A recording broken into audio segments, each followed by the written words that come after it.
Jimmie Dougherty. Nice to meet you guys. Nice to meet you. Yeah. How's the transition gone for you so far? It's been great. It's been great. Been awesome getting out here, practicing. Guys are getting better every day.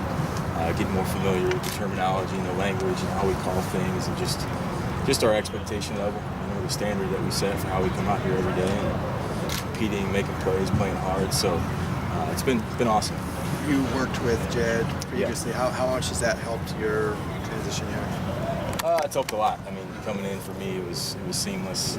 Knowing, again, the expectation level, most importantly, and the standard that we have for all the players, and obviously from X and O standpoint too as well. Just having, being comfortable in all that, being able to teach it from day one with the players was great. Drops obviously was an issue last season for the receivers. How have you kind of addressed that going forward? Just going back to focusing on technique, technique and working ball drills every day, making sure their eyes are right, catching the front half of the football, just really focusing on that, making sure their eyes, their focus, drills, every drill that we do should incorporate a ball, making sure we're getting some distraction drills in there where, trying to mess with their concentration and focus and making sure that they, like I said, just really have that complete focus on the football and focus on the catch first before they do anything with it. Is there a specific mindset that you want your receivers to have? I just want them to be confident, go out there and play confident all the time, know their assignment when they know what to do, and they know all the ins and outs of the plays and the techniques. They're going to go out there and they're going to play well. They all have talent. I have a bunch of talented guys in my group. Now it's just a matter of ironing out the wrinkles, or learning the plays and the techniques just a little bit better, and then going out there and playing fast, playing with confidence, playing with toughness. In the run game, making sure we're blocking and doing a great job with our effort. Always be the first thing that we always critique is their effort. But all those things, being playmakers. Like I said, playing with great effort, playing with toughness, all those things. Who's kind of stood out to you? A lot of guys right now, so it's been nice. Eldridge, Massington's really had a nice camp so far. AVD, Alex Van Dyke's had a nice camp. Theo Howard, Jordan Lasley, Audie's had his moments here and there. Felton, Demetri Felton's had a nice camp so far.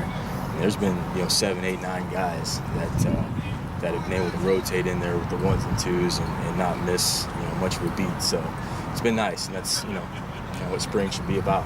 Developing players and developing your depth.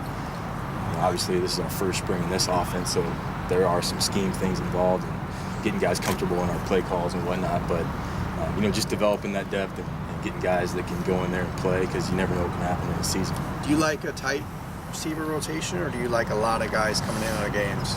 Once we get to the season, yeah, obviously we'll pare it down and we'll find the best guys to go out there and play on game days. Typically in the season, 4 or 5 deep is typically what we'll look for.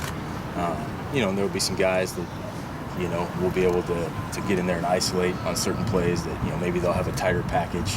If they do something a little bit better than the other guys, but typically that's what it gets down to, about 4 or 5 guys in the season. But like I said, right now it's the more guys the better that can play, and then it'll all sort itself out as we get going.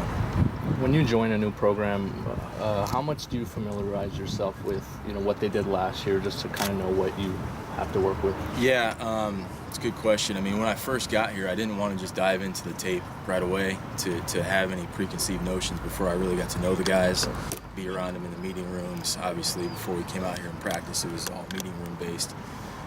You do take a peek at it, just to kind of know some of the past, some of the history, some of the issues maybe that are out there, and try to address those and get better at it. You just can't just turn a blind eye to it. But at the same time, it's a fresh start. It's a fresh start for all the guys, and they knew that. We made that clear to them, and it's based on merit. It's based on what we see every day, and the guys that can consistently do it right and be reliable guys on the field, in the classroom, all those different things, be the guys that we go with. So. Coach Fraley said last year he looked at the film from not only the games but the spring camp and the fall camp as well, Sure. to evaluate the guys who didn't get into the game. Yeah. Did you do that to make up for the lack of tape on some of the other backup receivers? Yeah. Like I said, it's not something I dove into right away, right off the bat, because I wanted to form my own opinions on guys. But But yeah, I went back and watched some spring balls and fall camp just to gather more data, just gather more information on certain guys, and again, more or less just to maybe look at some of the issues that have happened in the past and try to correct them. Great. Thank you.